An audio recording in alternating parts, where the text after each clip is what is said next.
ఉపవాసము నా యొక్క సబ్జెక్టు. చెప్పండి. ఉపవాసం మీద మా అయ్యగారు చాలా ప్రసంగాలు చేస్తారు. వారు దాని మీద తిట్ట. దేవునికి స్తోత్రం. ఇప్పుడు అయ్యగారు చెప్పిన విషయాలు మనం తలుచుకుందాం. ఉపవాసము అనగా దేవునితో సహవాసం. రాసుకునే వాళ్ళు చాలా జాగ్రత్తగా అందరూ రాసుకోవడానికి ప్రయత్నాలు చేయండి. ఏది విడిచిపెట్టద్దు. ఎందుకంటే అది పొద్దుట మీరు ఉపయోగించేవి తర్వాత మీ పిల్లలకు, మీరు ఆస్తులు ఇవ్వకపోయినా పర్వాలా, మీరు ఇస్తే బైబిల్ మిషన్ దైవజనుడు ఇచ్చిన వ్రాతల మీద ఆధారపడింది. దీని మీద అలాగే నీవిచ్చిన వ్రాతల మీద నీ బిడ్డల జీవితము ఆధారపడాల. దేవునికి స్తోత్రం. మరణత ప్రియులారా, నేను నాకు ఉపవాసం గురించి చెప్పండి అయ్యారు అని చెప్తే దానిలో బహుశా ఉపవాస ప్రకరణము అలాగే ఉపవాస దీక్షలో మరి ఏది చెప్పినా మళ్ళా సన్నిధి దగ్గరికి రావాలా. ఎన్ని చెప్పినా సన్నిధి దగ్గరికి. కనుక సన్నిధులు సకల భాగ్యములు ఉన్నవి. ఈ ఉపవాసము చేయడము ఎట్లా అనేది మనము పరిశీలన చేస్తే ప్రియులారా, యోవేలు గ్రంథము 1వ అధ్యాయము 14వ వచనము,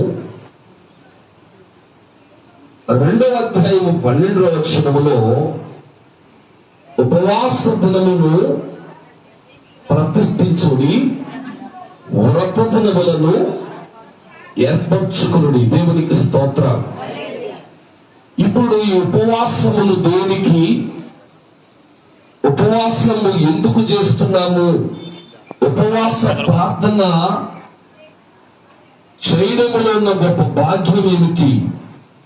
సాధారణంగా అందరూ ఉపవాసము సన్నిధి స్త్రీలు ఉంటారు, యాజకులు కూడా ఉంటారు.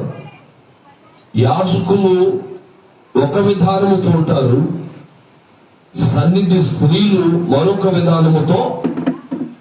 యాజకులు ఉన్న విధానము లేక సన్నిధి స్త్రీలు ఉన్న విధానము వ్యత్యాసాలు మనం చూద్దాం. విశ్వాసులైన వారు బాధల నుండి విడుదల పొందడానికి ఉపవాసం ఉంటూ ఉంటారు. కష్టకాలము నుండి విడుదల పొందడానికి ఉపవాసం ఉంటారు. ఇతరుల సహాయం కొరకు ఉపవాస ప్రార్థన చేస్తారు. ఎవరి ఓదార్పు కొరకు ఉపవాస ప్రార్థన చేస్తారు.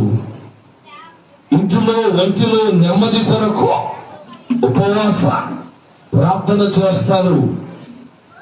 ఇంటిలో లేక ఎవరి కుటుంబాలలో సమాధానము కొరకు ఉపవాస ప్రార్థన చేస్తారు. ఏదైనా ఒక ప్రత్యేకమైన అంశము విశ్వాసులు ఎంచుకుని ఉపవాస ప్రార్థన చేస్తారు. ఇక యాజకులు ఎంతకు వద్దాం. యాజకులు ఎందుకు కొరకు ఉపవాసము చేస్తారు? సంఘ వృద్ధి కొరకు ఉపవాస ప్రార్థన, సంఘములో స్వస్థత కార్యముల కొరకు ఉపవాస ప్రార్థన, సంఘములో విశ్వాసై ప్రతి ప్రార్థన అంశము వారి జీవితములో నెరవేర్పు కొరకు ప్రార్థన, సంఘము వధువు సంఘములో ఎత్తబడుట కొరకు యాజకులు చేసే ప్రార్థన. దేవునికి స్తోత్ర. హల్లెలూయా. అసలు ఈ ఉపవాసాలు దేనికి? ఉపవాసాలు దేనికి? ఉపవాసాలు దేనికి అనేది కాస్తంత ఆలోచన చేస్తే నిర్గమ కాండము పిల్లగా బహుశా 19వ అధ్యాయము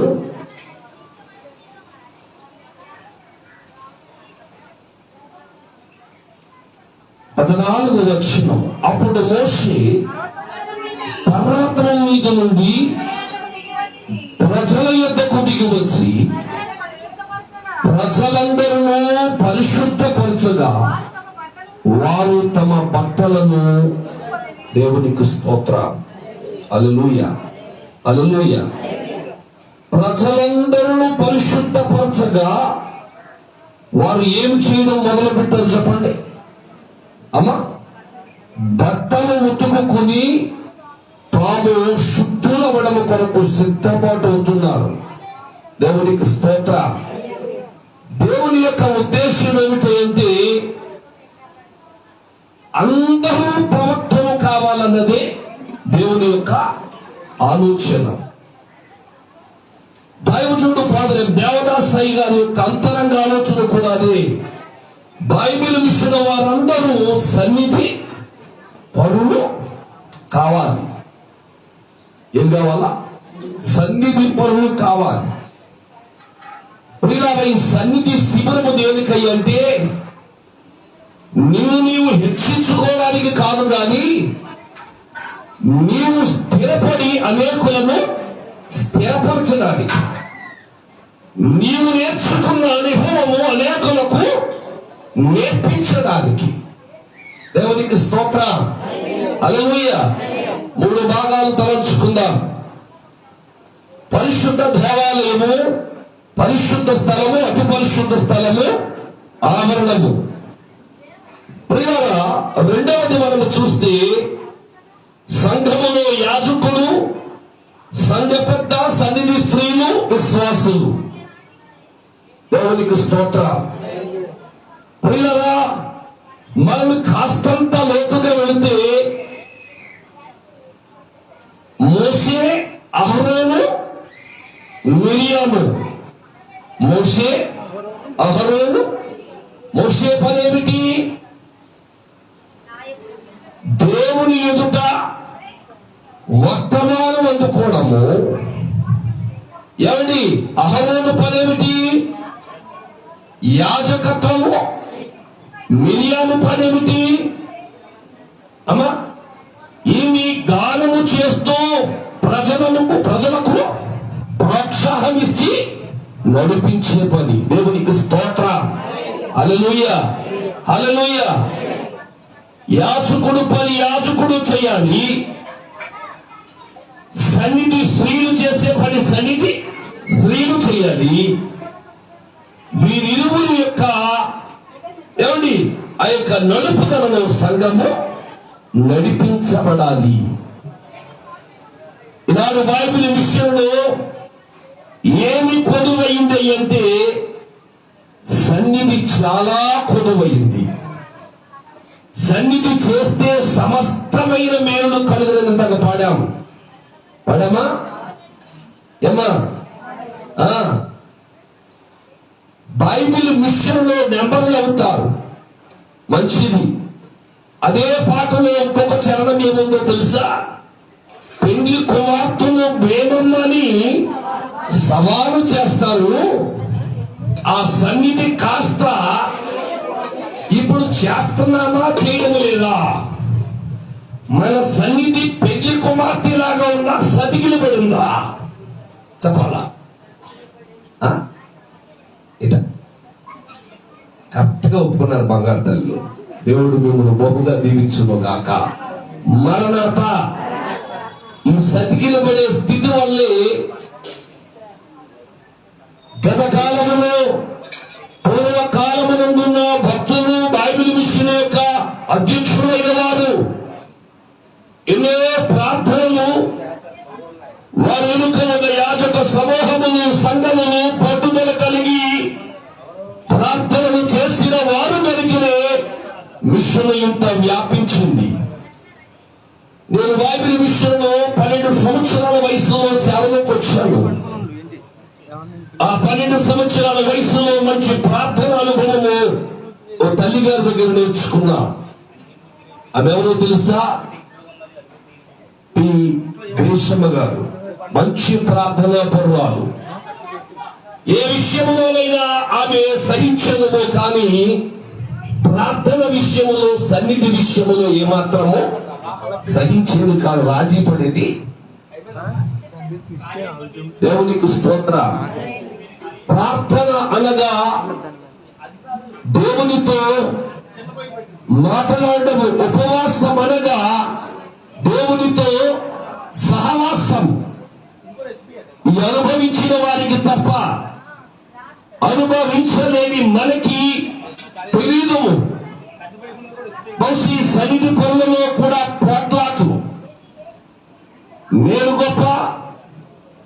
గొప్ప ఎవరి నాకు కాబట్టి ఆధిక్యత వచ్చింది, అధికారము చలాయింపు, ఎవరి సంఘమును సమకూర్చడము మాదివేసి వేల వ్యత్యాసాల వేళలో ఎవరిని తమకు తాము రక్షించుకుంటూ నడిపించవలసిన మిరియాము ఎవరి మీదకు తిరుగుబాటు చేసింది? మోషే నాయకుని మీదకి తిరుగుబాటు. దేవునికి స్తోత్రం. నాయకుని వెనుక ఉండి నాయకుని మాట తీసుకుని ప్రజలకు ఆదర్శముగా ఉండవలసిన ప్రజలలో ఈమె విప్లవము లేపింది. ఇవాళ సంఘాలలో విప్లవం లేపే సన్నిధి స్త్రీలు అమ్మా చాలా మంది ఉన్నారు. వీళ్ళ పెండ్లి కుమార్తెలు కాలేరు. వీళ్ళ రేపు రెండవ రాకడకు ఎత్తబాటు అనేది లేదు. నీవు నీ యాజకునితో సహా కలిసి నమ్మకముగా పని చేయగలిగినప్పుడు, నీ పని ఆయన పని సమానమైనప్పుడు, మీ ఇద్దరు పనిని బట్టి దేవుడు కార్యము చేస్తాడు. దేవునికి స్తోత్రం. హల్లెలూయా. ఇవాళ సన్నిధి కొనువైంది. ఉపవాసము నీవెందుకు చేస్తున్నావంటే నీ అవస్థతల కొరకు, దైవజనుడు ఎందుకు చేస్తున్నావంటే దైవజనుడు ఆ యొక్క అవస్థతల కొరకు. దేవుని పని కొరకు ఉపవాసము చేసేవాళ్ళు అమ్మా లేరు. దేవుని పని కొరకు అవస్థ ఏమని నీ కొరకు నువ్వు చేస్తున్నావు, ఆయన వృత్తి కొరకు ఆయన చేస్తున్నాడు. కానీ దేవా ఇంకే పని మిగిలిపోయిందో, అయ్యా పని చేయడానికి కావలసిన శక్తి నాకు దయచేయ్యా, నీ ముందుట కూర్చున్నాడు నాకు పని చెప్పయ్యా అనే అడిగేవారు నేటి కాలంలో కొద్దువా. దేవునికి స్తోత్రం. ఈ సన్నిధి శిబిరంలోకి వచ్చిన వారున్నారా, నీవు నేర్చుకోవలసింది చాలా ఉంది. సన్నిధి స్త్రీగా ఉంటూ నువ్వు నడిపించే నాయకుడికి సమాధానం లేకుండా సంఘములో విప్లవాలు లేపుతూ, సంఘాలలో కలహాలు పుట్టిస్తూ, సంఘమును గనుగులు చేస్తూ, ఎవరి సంఘాన్ని నానా విధాలుగా చీల్చివేయడానికి నీలో ఉండే దుష్టుడు పుడుతున్నాడు. పరిశీలన చేసుకో. దేవునికి స్తోత్రం. హల్లెలూయా. పరిశుద్ధత లేకపోతే ప్రభువుని తెలిసిన సంగతి. తెల్ల వస్త్రము దేనికి గుర్తు అంటే పరిశుద్ధతకే. అలాగని చెప్పి వస్త్రము కట్టినంత మాత్రమున నీవు పరిశుద్ధురాలు కావు. దేవునికి స్తోత్రం. వీళ్ళందరూ తెల్ల వస్త్రాలు కట్టుకున్న వాళ్ళని ఏమిటి అడిగితే మేము సన్నిధి స్త్రీలమండి, వారు యాజకులండి. దేవునికి స్తోత్రం. అయ్యా నీ యాజకునితో నీకు సమాధానం ఉందా? నీ యాజకుడు ఇచ్చిన ఆ యొక్క పనిలో నీవు సమాధానవంతమైన శక్తివంతమైన ఎవరి పరిచర్యను నీ యాజకునికి నీవు సహకరిస్తున్నావా? ఆలోచన చెయ్యి. రేపు 7,000 మందిలో నీ పేరు వెళ్ళాలి అంటే ముందు నీవి కదా. ఈ శిబిరము దేనికో తెలుసా? నిన్ను నీవు సరి చేసుకోవడానికి. దేవునికి స్తోత్రం. నిన్న ఒక అయ్యగారు చిన్న కథ చెప్పాడు. మీ అందరికి చాలా ఆనందం వేసింది కదా. ఎంత నవ్వులాట్లా ఉందండి. ఎలా ఉంది? కానీ దాన్ని ఆలోచిస్తే చాలా చరిత్ర ఉంది. ఏంటది అమ్మా? ఏంటి అంత దాకా వెళ్ళలేదే కదా. మాకు ముందున్న మాటలు చాలా ఆనందంగా కనపడ్డాయి. ఏంటో తెలుసా ప్రియులరా, ఒక హోటల్ దగ్గర ఒక అతను టీ తాగుతున్నాడు. ఇంటర్నేషనల్ ఎగ్జిబిషన్ పెట్టారు. ఈ 4 గుడ్డు వాళ్ళు ప్రక్కన కూర్చున్నారు. ఆ వాటలాడుతూ టీ తాగుతున్న వ్యక్తి అంటున్నాడు, రాత్రి ఎగ్జిబిషన్కి వెళ్ళాను, దాంట్లో జంతువుల ఎగ్జిబిషన్ లో ఒక పెద్ద ఏనుగు చాలా పెద్దగా ఉన్నది. అసలు దాని యొక్క ఆ తొండము గాని, దాని యొక్క కాళ్ళు గాని, దాని యొక్క నేత్రాలు గాని, దాని యొక్క తోక గాని చూస్తే నాకే చాలా ఆశ్చర్యం వేసిందని ఈ విచిత్రమైన మాటలు ఆ వాటల వాడితో ఈ త్రాగుతున్నవాడు పంచుకుంటున్నాడు. ఈ విషయాలు ఈ వాటలకు పక్కగా కూర్చుని నలుగురు గుడ్డోళ్ళు విన్న వీళ్ళు అతన్ని పలకరించి, అయ్యా ఎక్కడ పెట్టారు అని అడిగారు. పలానా చోట. అయితే నీకు మరలా మేము టికెట్ తీస్తాము, మొదలు కాస్తంత ఎగ్జిబిషన్ కి తీసుకెళ్ళయ్యా. దేవునికి స్తోత్రం, హల్లెలూయా. ఇవాళ కూడా ఈ పాద్రి గారు ఈ కథతోటే ముగించను, దీంట్లో చాలా ఉంది, నేర్చుకోవడానికి ప్రయత్నము చేయండి. దేవునికి స్తోత్రం, హల్లెలూయా. ఇవాళ సన్నిధి స్త్రీలుగా వచ్చిన మనము తొండాన్ని పట్టుకుని ఏనుగలుకున్నాడు ఒకడు, కాలు పట్టుకుని ఏనుగలుకున్నాడు ఒకడు, తోకను పట్టుకుని ఏనుగలుకున్నాడు, చెవులు పట్టుకుని ఇదేనా ఏనుగు అనుకున్నాడు. ఇలా సన్నిధిలోనికి వెళ్ళే మనము దేవుని పట్టుకుని దేవుడు మనతో మాట్లాడాడు బయటకు వస్తున్నాము. ఆలోచన ఉందా? ఏమండి, వాడు గుడ్డోడు, వాడు తెలియక ఏదో పట్టుకున్నాడు, ఏనుగలుకున్నాడు. నీకు అన్ని చూడగలిగే నేత్రాలు ఉన్నాయి, అనుభవం ఉంది, భక్తి ఉంది, మోకాళ్ళ జీవితం ఉంది. నీవు ఏమి ఎందుకని వెలుపులకు వస్తున్నావు? ఆలోచన చేసావా? అవగాహన కలిగిందా? ఆలోచన చేయి. ప్రార్థన పరులుగా మిగిలిపోవడం కాదమ్మా, ప్రార్థన యోధులుగా మారాలి. యుద్ధానికి సంసిద్ధులమై ఉండాలి. ఏ ప్రకారం నీ దుష్టుడైన వాడో పోరాటము చేయడానికి వస్తాడో తెలియదు. మన ప్రెసిడెంట్ గారు ఆలోచన తెలుసా? అవతల పక్షం వారికి ఏడుగురు సన్నిధి పరులుంటే దేవుడు దేవదాసయ్య గారికి బయలుపరిచిన బైబిల్ మిషన్కి, అంటే దేవుని ఏర్పాటు కలిగిన ఈ మిషన్కి కొన్ని వేల మంది సన్నిధి పరులు ఉన్నారు అని ఎత్తి చూపించాలి. అంటే నీ దగ్గర సరుకు ఏమన్నా కనబడాలా? దేవునికి స్తోత్రం, హల్లెలూయా. సన్నిధి నీకు అప్పగించి వెళితే దైవజనుడు నీ మీద నమ్మకంతో దైవజనుడు తన పని నీకు అప్పగించి వెళితే ఇష్టానుసారమైన కాని మాటలు మాట్లాడుతూ ఆ సన్నిధిలో సన్నిధి చేయవలసిన నీవు సన్నిధి చేయకుండా ఏదో లేనిపోని మాటలు చెప్పుకుంటూ ఆ సన్నిధి కార్యక్రమాన్ని వ్యర్థం చేసుకుని వెళ్తున్నాము. అందుకనంటాడు, ఈ కొంచెంలో నమ్మకముగా ఉండు, నీకు అప్పగించబడిన పనిలో నీవు నమ్మకముగా ఉండు. ప్రార్థనకు వెళ్ళాము అంటే పట్టుదల కలిగి ఉండడానికి ప్రయాసపడు. ఏదో కాలయాపన కొరకు, లేకపోతే ఏదో ఎవరి రోజు వెళ్ళకపోతే దేవుడు ఏదో అంటాడనో కాదు సుమా. దేవునికి స్తోత్రం, హల్లెలూయా, హల్లెలూయా. నీవు సిద్ధపడితేనే ఎనుక ఉన్నవారిని నీవు సిద్ధము చూడగలుగుతావు. ముందు నీవు సిద్ధము లేకుండా ఎనుక వారు అమ్మా సిద్ధము నేనిక సిద్ధము కాదని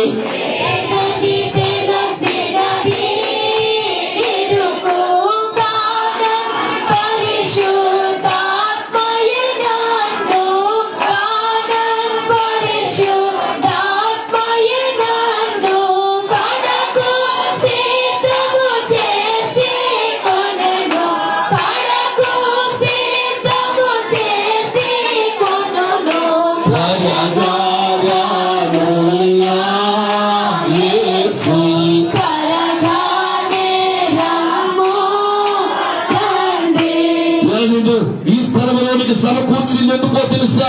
నీవు సిద్ధపడి రేపు 7,000 మందితో మీటింగ్ పెడతారని చెప్పి నీ సంఘానికి చెప్పడానికి కాదు, నేను ఇక్కడ సిద్ధపడిన దానిని ఈ సంఘంలోనికి వెళ్ళి సన్నిధి ఎట్లా గతం ఎట్లా చేయాలా అమ్మా. దైవజుడు మనకు ఒక వాడికి ఇచ్చాడు, మనకు ఒక క్రమం ఇచ్చాడు, మనకు ఒక నడిపించాడు.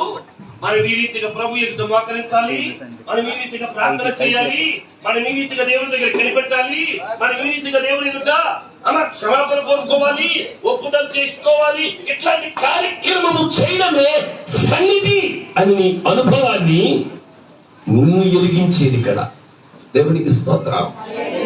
మేము మొన్న ఏలూరులో మీటింగ్ పెట్టారు, పొద్దు తెలంగాణ టిఫిన్ పెట్టారు, మధ్యాహ్నం భోజనం పెట్టారు, మధ్యలో రిలీఫ్ కి 2 బిస్కెట్లు, ఓ టీ ఇచ్చారు. ఈ కాదు ఎందుకొచ్చా, నేను ఈ యాజకులను వరప్రసాద్ గారిని వారి కుటుంబాన్ని చాలా అభినందిస్తున్నాను. ఎందుకో తెలిసి ఇంతటి చక్కటి కార్యక్రమాన్ని భుజస్కంధముల మీద పెట్టుకుని వారు సంఘము ఇంతమందికి మన యొక్క మంచి చెడులు చూస్తున్నారు అంటే చక్కగా జాలీగా చేయడానికి కానీ వాళ్ళ ఖర్చు పెట్టిన దానికి మనము ప్రయాస కలిగి ఉండాలి. మనం ఎంతో కొంత నేర్చుకుని మన సంఘాల్లోనికి వెళ్ళి మనం ఒక పునాదులుగా నిలువబడాలి. దేవునికి స్తోత్రం. హల్లెలూయా, హల్లెలూయా, హల్లెలూయా. ప్రియులారా, ఈ మధ్యాహ్న కాల సమయంలో దైవ వాక్యము నీతో మాట్లాడుతున్న మాటలు ఏమిటాయంటే, ఒక దినమునివి దేవుని ముంగుట కూర్చుండే దినము. దేవుడు నిన్ను పిలుస్తున్నాడు నా ముంగుట కూర్చోమని. ప్రతిరోజు ఎవరి చల్లపూట ఎవరి దేవుడు వారి వద్దకు వెళ్ళేవాడు, వారి దగ్గరికి వీళ్ళు వెళుతుండేవాడు. ఒక రోజు దేవుడు వెళుతున్న వాళ్ళు రావడం వల్ల ఎందుకో తెలుసా, అది గల 3:8 వారు అపవాదికి ఏమైపోయారు? బానిసలు. నీవు దేవుడి దగ్గర ఎంతసేపు కూర్చున్నా దేవుడు నీ దగ్గరికి రావలేకపోవడానికి గల కారణం ఏమిటంటే, కనబడడానికి తెల్ల వస్త్రం ఉన్నది కానీ పరిశుద్ధత నీ జీవితంలో కొదువైపోయిందేమో. కలహాలతో కూడిన సడిని పర్వాలుగానే ఉంటున్నామో. దైవ జనులతో గాని ఎవరి దైవ యాజకురాలతో గాని నీకు నీ యాజకురాలుకి సమాధానము లేదమో. యాజకురాలతో యాజకుడితో సమాధానము లేని మిరియాము స్థితి ఏమైపోయిందో తెలుసా? ఏమైంది? కుష్ఠరోగము. ఎందుకు వచ్చింది? తను తాను అమ్మా. ఈరోజు చాలా మంది నేను కాబట్టి సన్నిధి స్త్రీని, నీ దగ్గర సరుకేమీ లేకపోయినా, నీ దగ్గరేమి ఎలా ప్రార్థన చేయాలో కొంతమందికి తెలియదు ఇయాలకి కదా. ఏమండి, ఎంతసేపు మోకాళ్ళు వేయాలో ఏమండి. దేవదాసు గారు ఉన్నారు, ఉదయం 6 గంటలు మొదలుకుని మధ్యాహ్నం 12 గంటల వరకు 8 మెట్లు ప్రార్థన, 8 మెట్లు 7 మెట్లు ప్రార్థన అయిన తర్వాత ఇక 2వ పూట ఆయన ముఖము వైపుకే చూడాలట. ఎవరి వైపుకి? ఎవరుంటారంటగా. ఎంత గమ్మును చేస్తున్నావు ప్రార్థన. మీరే వారాల సన్నిధి? మంగళవారాలేనా? మంగళవారాలే. దేవునికి స్తోత్రం. ఓ తల్లి వద్దు, తల్లి రాదు. క్రమము లేని సన్నిధి, భయము లేని సన్నిధి, భక్తి లేని సన్నిధి. అందుకని ఎవరిని జయించలేని పరిస్థితి అయిపోయింది. సన్నిధి చేయని వారెవరైనను, సన్నిధి చేయని వారెవరైనను ఏర్పాటులో ఉన్నవారా లేవారా? నువ్వు ఉన్నావా లేవా? ఒక ప్రశ్న వేసుకోను. నా సన్నిధి ఎట్లా ఉంది? నా నడిపింపు ఎట్లా ఉంది? నా ప్రవర్తన ఎట్లా ఉంది? శిఖరములకు ఎక్కిన మోషే మీద దేవుని యొక్క మృక క్రాంతి ఆయన మృకములో ప్రకాశించింది. నీవు సన్నిధిలోకి వెళ్ళాక దేవుని వెలుగు నీ మీద ప్రకాశిస్తుందా? ఒకవేళ అంతసేపు గడపగలుగుతున్నావా? అంతసేపు నిదానించగలుగుతున్నావా? సన్నిధిలోనికి వెళ్ళిన ప్రతి వాడు ఏదో సమాధానం పట్టుకుని బయటికి రావాలి. వస్తున్నావా? అమ్మా, టైం పెట్టుకుంటున్నాం. 11 to 2 ఎవరు వచ్చినా రాకపోయినా ఆ టయానికి మనం ముగించేయి. ఏమో గంట చేయొచ్చు కదా, కుదరదా? దేవునికి స్తోత్రం. డాక్టర్ దగ్గర షీట్ తీసుకుంటాం. హార్ట్లు ఎక్కువగా ఉన్న ఈ సాయంకాలం 6 అయ్యేదట 6 అక్కడి దగ్గర వచ్చేట కదా, అక్కడ కుదురుద్ది. కుదరతాం. ఎందుకని నీ సాగుబడి అట్ట ఉంది కదా. నీకు ఏం కావాలితే అది ఇచ్చేసాడు. ఏది కావాలితే అది ఇచ్చాడు.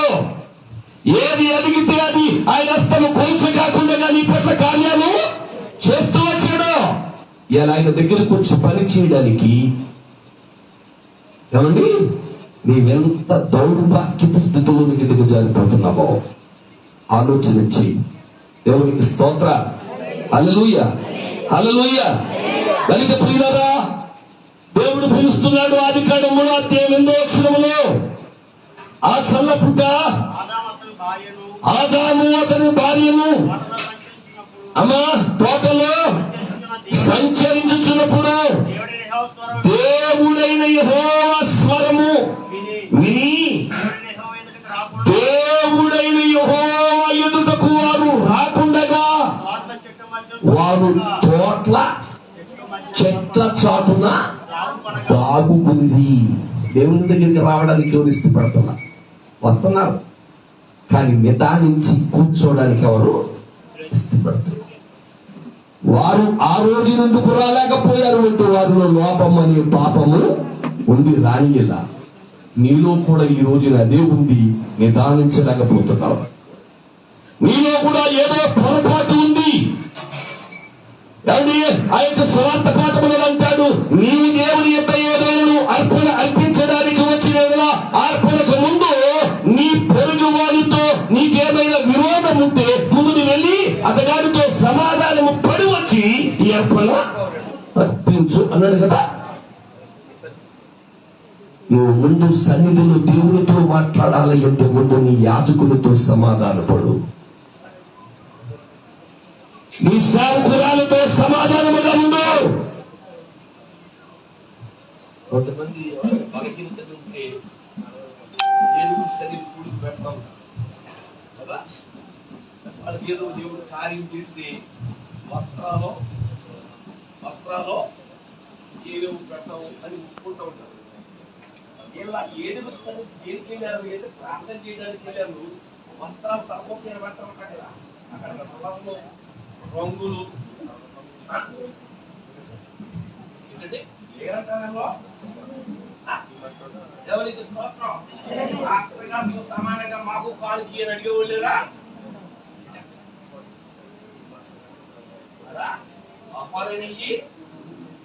నీకు ఏ పని ఇచ్చాడో ఆ పనినే అతిక్రమించకు. నీకే పని అప్పగించాడో ఆ పనిలో నమ్మకముగా ఉండు.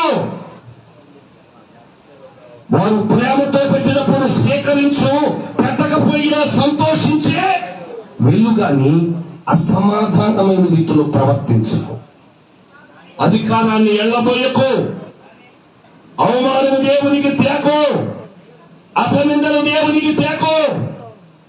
దేవునికి స్తోత్రం. ఒకసారి వాక్యాన్ని చూద్దాం. పరిశుద్ధ లేఖన గ్రంథములలో నుండి ఈరోజు దేవుని యొక్క వాక్యాన్ని గమనిద్దాం. ఆదిత్యమ కాండము 18వ అధ్యాయము 25వ వచ్చిన భాగాన్ని ఒకసారి చూద్దాం. ఇశ్రాయేలులందరూ అమ్మా 18:25 ఒక్క నిమిషం. నిర్గమ కాండము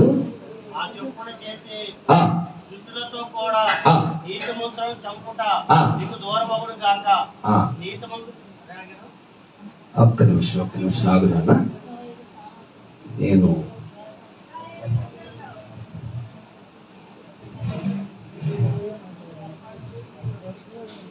పద్దెనిమిది 25 ఓకే రైట్. ఇశ్రాయేలులందరిలో సామర్థ్యము కలిగిన మనుషులను ఏర్పరచుకుని 1000 మందికి ఒకనిగాను, 100 మందికి ఒకనిగాను, 10 మందికి ఒకనిగాను న్యాయాధిపతులను ఏర్పాటు. దేవునికి స్తోత్రం. హల్లెలూయా, హల్లెలూయా. 100 మందికి యాజకుడు, ఒక యాజకుడు. సన్నిధి స్త్రీలు ప్రజలకు మీరేమై ఉండాలా? 10 చొప్పు వారై ఉండాలి. దేవుడు ఎలాగూ ఇత్రోను మోషే యొక్క మామ మోషే యొక్క సలహా ఇస్తున్నాడు. ఈ ప్రజలందరూ ఉదయం వచ్చి సాయంకాలం వరకు నీ ఎదుట పడుగాపులు పడుతూ వారు చంటి బిడలతో కూడా ఆహార పానిత్యములు పూర్చుకోకుండా నిరాశపరులై ఉన్నారయ్యా. ఇలాగూ ఎప్పటికీ సమస్యలు నీవు తీర్చగలుగుతావు కనుక 100 మందికి ఒకరిగాను, 100 మందికి ఒకరిగాను, 10 మందికి ఒకరిగాను. దేవునికి స్తోత్రం. హల్లెలూయా, హల్లెలూయా. ఇయాల బైబిల్ మిషన్ ప్రెసిడెంట్ గారు ఆయా స్థలాలు ఈ సన్నిధి కూటాలు ఎందుకు ఏర్పాటు చేశారు అంటే ఆ వచనాన్ని కూడా మీకు చెప్తాను. సంఖ్యాకాండము 11:29 ప్రజలందరూ నాకు ప్రవక్తలు కావాలి. ఇంకా వాళ్ళ దేవదాసయ్య గారి ఉద్దేశం కూడా ఏంటి? బైబిల్ మిషన్ వారందరూ అమ్మా ఇంత సన్నిధి అమ్మా మీ సంఘాల్లో సన్నిధి పౌరులను మీరు మారుస్తున్నారో లేదో నాకు తెలియదు, కానీ నా సంఘంలో ప్రతి సంవత్సరం బ్యాచ్ని మారుస్తా. పెట్టినోళ్ళు పెట్టను, ఎందుకంటే మళ్ళా తర్వాత కొమ్ములు వచ్చారు. మిరియాములా తయారవుతారు. అలాగా అయ్యారు ఉద్దేశం ఏంటి? అందరూ ప్రార్థనా పరులు కావాలి. పెళ్లి కుమార్తె యొక్క వర్షమానికి రావాలి అంటే అందరూ ప్రార్థనా పరులు కావాలి. ఇక్కడ దేవుడి యొక్క ఉద్దేశం ఏమిటి? సంఖ్యాకాండం 11:29 సంఖ్యాకాండము 11:29 అందుకు మోషే అమ్మా నా నిమిత్తము నీకు రోషము వచ్చునా? యెహోవా ప్రజలందరూ ఏమవ్వాలా? ప్రవక్తలు కావాలి. దేవునికి స్తోత్రం. ఏం కావాలా? ఇప్పుడు బైబిల్ మిషన్ వాళ్ళందరూ ఏం కావాలా? ఇప్పుడు ఇంతమందిని మిమ్మల్ని కూర్చుని ఎందుకో తెలుసా? మీరు మీ సంఘాలకు వెళ్ళి వాళ్ళకి ఏం నేర్పించాలా? ప్రవక్త స్థితిలోనికి వాళ్ళని ఏంటో అక్కడ పొద్దున్న 2 ఇడ్లీ ఇట్టారు. ఈగా చెప్పింది అక్కడ. దేవునికి స్తోత్రం. హల్లెలూయా. చికెన్ వేసారు, బిర్యానీ పెట్టారు.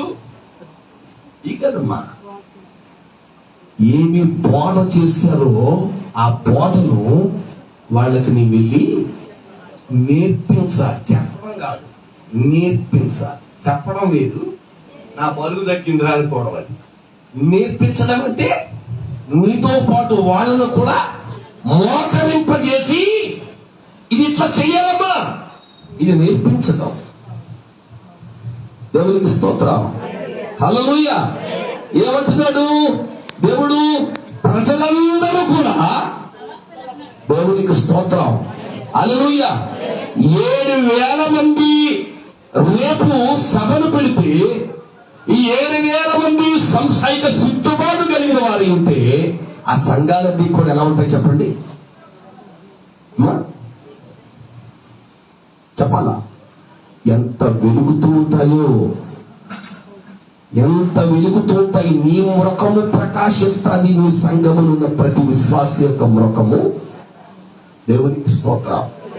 నీ గాలి కొట్టినట్టుంది, వెలుగు లేదు. ఏం కొట్టినట్టుంది? గాలుపు కొట్టినట్టుంది, ప్రకాశం లేదు. కాదు, రావలసిన వెలుగు నీ మీదకి రావా? చూడవలసిన దర్శనము నీవో చూడలా. కనిపెట్టవలసిన సమయాన్ని దేవుని ఎదుట కనిపెట్టలా. దేవునికి స్తోత్రం. హల్లెలూయా, హల్లెలూయా. అందుకే అంటున్నాడు ఎవరి ప్రజలందరూ ప్రవక్తలు కావాలి అంటే 100 మందికి ఒకరిని, 50 మందికి ఒకరిని, 10 మందికి దేవునికి స్తోత్రం. 7 సన్నిధి స్త్రీలు, మీ సంఘమును 100 మంది ఉన్నారు. ఇప్పుడు మీ 7 ఏం చేయాలని? చీరిగి చేసి కదా ఏం చేయాలా? పాత్రి గారికి మనకి కొత్త అమ్మాయి ఏం చేయాలా? ఏం చేయాలా? ఎలాగా గొడవ అవుతుందా? మరెట్టగా ఎలాగా? అయ్యగారు పంపించారు సన్నిధి ప్రశంస. దేవునికి స్తోత్రం. మీకు అందరికి ఇవ్వబడతాయి. అది మీరు ధ్యానం చేయండి, మీరు నేర్చుకోండి. తర్వాత మీతో ఉన్నవారికి కూడా నేర్పించండి. మీరు ఎదగండి, వారిని కూడా.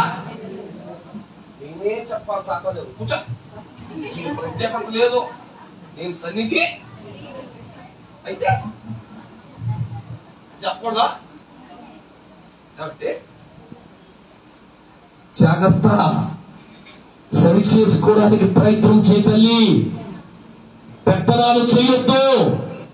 దేవునించులందరూ పనివారే. ఎవరికి తగ్గ పనివారు చేయాలి. పని ముందుకెళ్ళడం కావాలి. పోట్లాటలు కావు, పంతాలు.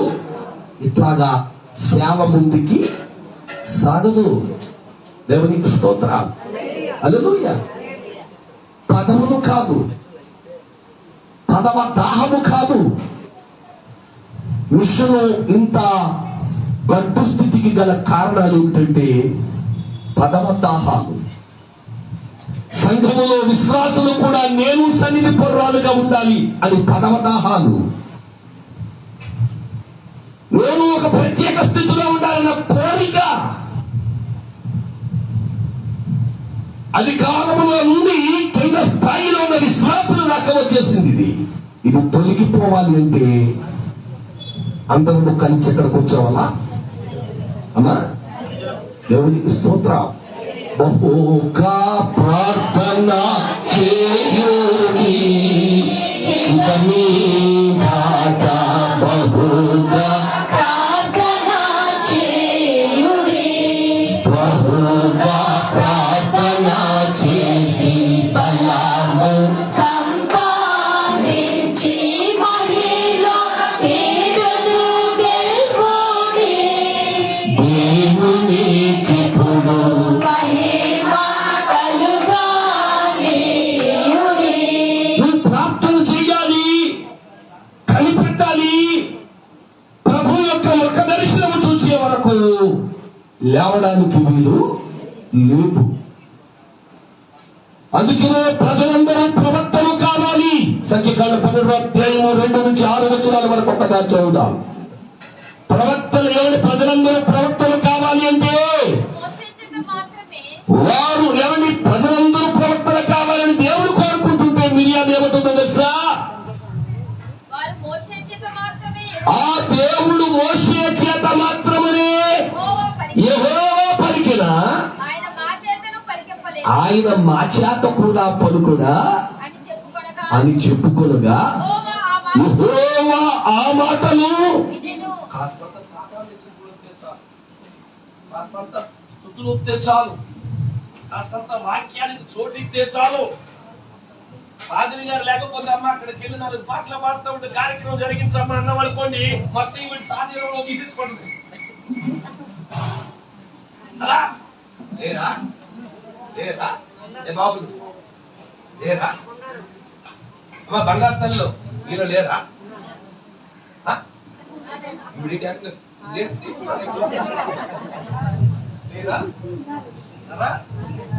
దేవునికి స్తోత్రం. మంచివాళ్ళు మీరు ఉన్నది ఉన్నట్టుగా ఒప్పుకుంటున్నారు. ప్రభువు మిమ్మల్ని బహుగా దీవించును గాక. ఒప్పుకుంటే అమ్మా విడిచిపెట్టడానికి, దాచుకుంటే అప్పగించబడడానికి ఉపయోగం. కానీ ఒప్పుకుంటూ చాలా మంచిది. దేవునికి స్తోత్రం. ఉన్నారా అమ్మా? అయ్యా అక్కడికి వెళ్ళి 4 పాటలు పాడు, అక్కడికి వెళ్ళి సన్నిధి క్రమం జరిగించమ్మా అన్నాం అనుకోండి, ఇక అయ్యగారు తర్వాత నేనే. దేవునికి స్తోత్రం. కూర్చో. ఉన్నారా? బంగారు తల్లు తెల్ల చీరలు కట్టుకొచ్చారు. దేవునికి స్తోత్రం. వీళ్ళు ఉన్న అహంకారాలు మాత్రం చావలా. మీరేమంటున్నాడు? మత్తయి సువార్తలో అంటాడు, మీ మాటలు ఉప్పు, మన ఎలా ఉన్నాయి? నిప్పు. ఉప్పు ఎట్లా ఉంటుంది? నిప్పు ఎలా ఉంటుంది? మనది ఎట్లా ఉంది?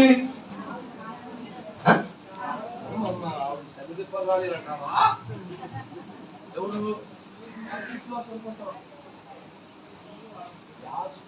ఎంత మాదిరి ఉందో దేవుని దగ్గర కూర్చున్న విశ్వాసి దగ్గర అంత మాదిరితనము వస్తే ఆ సంఘము ద్వారా దేవుడు ఏం పొందుతాడు? ఘనత. మన యంద నీ వలన ఘనత నొందునుగాక, మన యంద నీ వలన ఘనత నొందునుగాక. నీతో దేవుడు అబద్ధం ఆడతాడు. అబద్ధం ఆడదు. అది చెప్పకూడదు. అమ్మా ఏం పొందుతున్నాడు? ఎంత మీదే అయ్యో దానికి కూర్చున్నారు. దేవుని తీసుకొస్తున్నాడు. హల్లెలూయా కదా. చేపను తోపునట్టు తోమితే వెనకాల ఉన్న చిగురు పోతే ఎట్లా ఉంటుంది? ఉపయోగం ఉంటుంది. దేనికి? కూరకి. అలాగే ఇప్పుడు తోమితే రేపు సన్నిధికి అది మాట. దేవునికి స్తోత్రం కదా. మీరేమనుకున్నారంటే అయ్యి బాబు చంద్రబాబు అయ్యారు వేల మంది నేను కాబట్టి దేవునికి స్తోత్రం. మంచిదే, కానీ ఇప్పుడు ముందు నీవు సరి చేసుకో. నీవు సరి చేసుకో. ప్రజలలో విప్లవం ఏముంటుంది? మిరియాలు ఏమన్నా తెలుసా? మోషే చేతనే దేవుడు పలికించిన మనకు దేవుడు పలుకలేదా? బాదులు గారు నేను చెప్పమన్నాడా? మనం చెప్పకూడదా? ఆయన దూపం వెయ్యాలా, నేను వేయకూడదా అని 80 మందిని పక్కకు తెచ్చి ఒక గొప్ప ఆయన పైకెక్కాను.